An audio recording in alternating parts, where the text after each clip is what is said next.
دوسرے روزے کے وظائف جو 30 روزے 30 عبادتیں میں لکھے ہیں وہ آپ کے ساتھ میں شیئر کرتی ہوں کہ فجر کی نماز کے بعد 41 مرتبہ یہ 3 حروف موقتات پڑھنے ہیں جو الف لام میم ہا میم اور طا سین ہیں، تو یہ الفاظ اسم اعظم کے طور پر بھی پڑھے جاتے ہیں۔ اسی طرح ظہر کی نماز کے بعد جو ہے سورہ اخلاص 101 مرتبہ پڑھنی ہے، اول اور آخر درود ابراہیمی کے ساتھ۔ نماز عصر کے بعد کچھ تسبیحات ہیں جو کہ 11 اور اس طرح پڑھنی ہے۔ پہلی تسبیح ہے سلام قول من رب الرحیم جو 11 مرتبہ پڑھنی ہے۔ دوسری تسبیح ہے جو 11 مرتبہ پڑھنی السمیع العلیم۔ تیسری جو تسبیح ہے وہ 3 مرتبہ پڑھنی ہے ربنا تقبل منا انک انت السمیع العلیم، اور 3 دفعہ یہ بہت پیاری دعا پڑھنی ہے فَسَيَكْفِيكَهُمُ اللَّهُ وَهُوَ السَّمِيعُ الْعَلِيمُ۔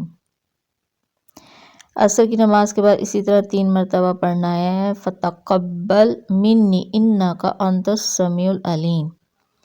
3 مرتبہ پڑھنا ہے وَتَوَكَّلْ عَلَى اللَّهِ إِنَّهُ هُوَ السَّمِيعُ الْعَلِيمُ۔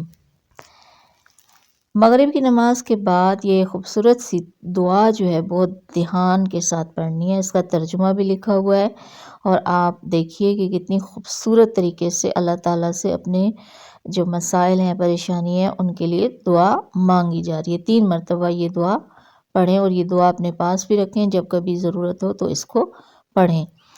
اسی طرح نماز تراویح کے بعد 11 مرتبہ اولاد کے لیے دعا ہے جو سورہ انبیاء میں موجود ہے، اور نبی کریم جو اللہ تعالیٰ کے پیارے پیغمبر گزرے انہوں نے مانگی ہے، تو جن کی اولاد ہے وہ بھی پڑھ سکتے ہیں تاکہ ان کی آنے والی نسلوں کے لیے یہ دونوں دعائیں کام آئیں، اور ان کی جو نیک صالح اولاد جو ہے اس سے آگے نیک صالح اولاد ہو انشاءاللہ تعالیٰ۔ تو تراویح کے بعد یہ 2 خوبصورت دعائیں پڑھ لیں۔ رات سونے سے پہلے کا جو ہمیشہ کا ایک ہے کہ بہت پیارا یہ اسم مبارک اس میں ہے، اور اللہ تعالیٰ سے دعا ہے کہ یا رب یا رحمان یا رحیم یا حی یا قیوم برحمتک استغیث پڑھتے ہوئے سو جائیں۔ اس سے پہلے جو سورہ ملک وغیرہ یا جو بھی پڑھنی ہو وہ آپ پڑھ سکتے ہیں۔